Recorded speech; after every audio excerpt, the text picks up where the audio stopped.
Dans cette vidéo, nous allons parler des opérateurs en OCaml. On va voir que les opérateurs d'OCaml sont quand même vachement plus rigides que dans la plupart des autres langages que vous avez utilisés. Et ça va vous permettre d'être plus strict sur votre typage. Et à terme, en réalité, c'est quelque chose qui va empêcher de nombreuses erreurs. Parce que vous n'aurez pas de genre des castes implicites que vous pourriez avoir en C ou ce genre de choses. Ça n'existe pas en CAML. Et pour ça, on a besoin de plus d'opérateurs qui sont plus précis.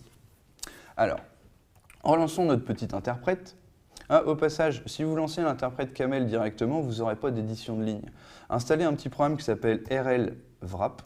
Okay, vous l'avez dans Brew. Vous installez rlwrap. Et ensuite, vous faites un alias de rlwrap OCaml. Vous mettez OCaml en paramètre de rlwrap. Okay. Alors je le fais rlwrap, ok. Vous lancez OCaml derrière. En fait, rlwrap va vous donner une édition de ligne sur l'interprète. Parce que de base, OCaml n'en propose pas. Il dit tu mets l'éditeur de ligne que tu veux. En particulier, rlwrap fait très bien le travail. Donc moi, j'ai fait l'alias. Et là, maintenant, quand je lance l'interprète, hop, j'ai une édition de ligne, un historique, je peux revenir. Donc ça, c'est pratique. Hein.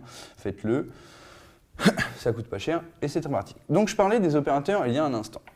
Alors reprenons une opération simple qui nous est très familière, par exemple l'expression 21 plus 21. Je suis dans l'interprète, je termine avec deux points virgules. Donc j'ai bien la somme de mes deux entiers qui me donne 42 qui est un entier. Alors pour cela, on a utilisé l'opérateur plus. Alors, je vais vous donner un petit trick syntaxique qui va vous permettre de découvrir que les opérateurs, en fait, sont des fonctions en CAML.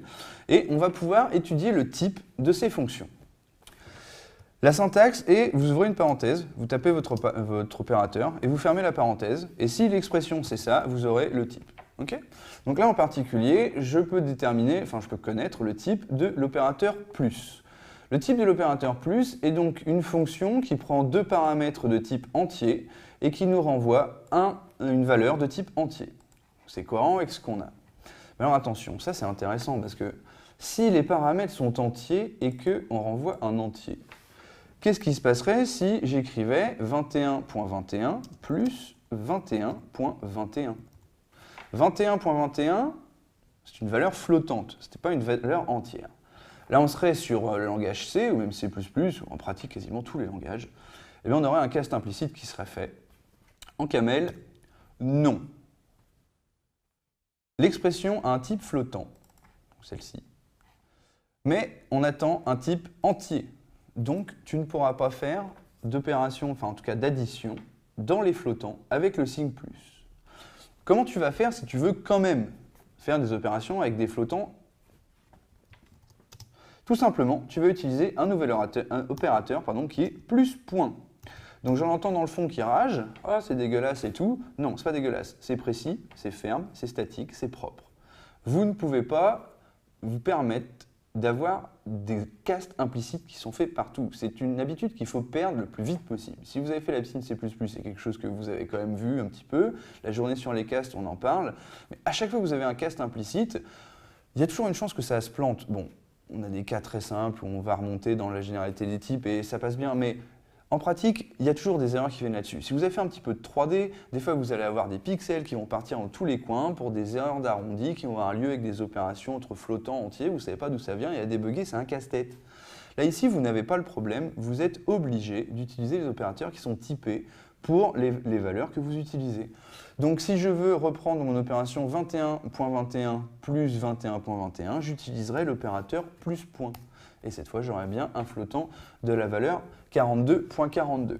Alors, vous vous demandez probablement comment est-ce qu'on fait si on veut additionner un flottant et un entier, parce qu'à un moment, on pourrait quand même vraiment vouloir le faire.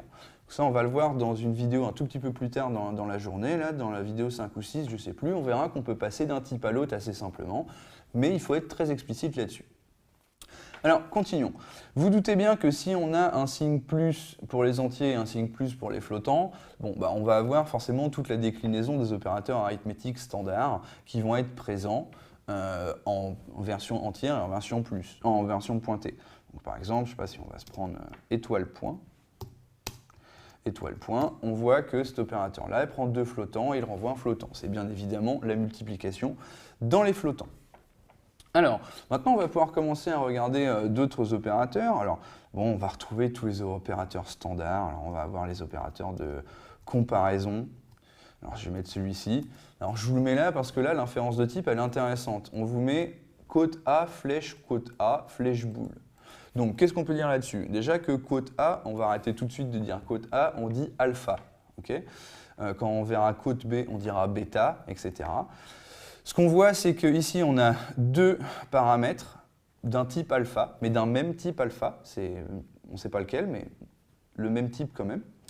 Et qui envoie un booléen. Donc, c'est bien évidemment l'opérateur de comparaison. C'est juste pour vous dire que bon, les types polymorphiques, c'est Antoine qui va vous les faire dans 3 jours. Mais ce qui est intéressant de savoir ici, c'est qu'on est capable de comparer deux types tant que c'est le même type, mais quel que soit ce type. Et que tout ça, ça va nous renvoyer un booléen. Vous voyez, c'est pas sorcier. Alors, on a d'autres opérateurs. Alors, par exemple, les opérateurs de shift, comme ça, ils n'ont pas été définis directement. On a, par exemple, LSR pour faire les bit shift. Mince, j'ai oublié les parenthèses. Hop. Donc, c'est l'opérateur de bit shift standard. Hein. On peut faire 0x, dead, bif, LSR, je sais pas, on va mettre 2.